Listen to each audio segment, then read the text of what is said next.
Sa 14 pesos na halaga ng hinihinalang smuggled na sigarilyo ang nasamsam ng Philippine National Police at Bureau of Customs matapos maharang ang isang wind van truck sa isang checkpoint sa barangay Pinantaw Parang dakong alas 11:30 ng umaga nitong Martes.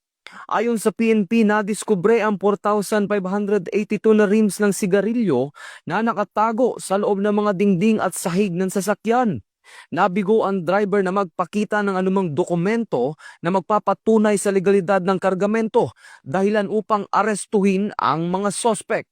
Nakumpiska ang mga sigarilyo at ginamit na sasakyan at kasalukuyang nasa kustodiya na ng otoridad habang inihanda ang turnover sa Bureau of Customs at pagsampa ng kaukulang kaso. Naharap ang mga sospek sa kasong paglabag sa RA 10863 o Customs Modernization and Tariff Act at iba pang kaugnay na batas.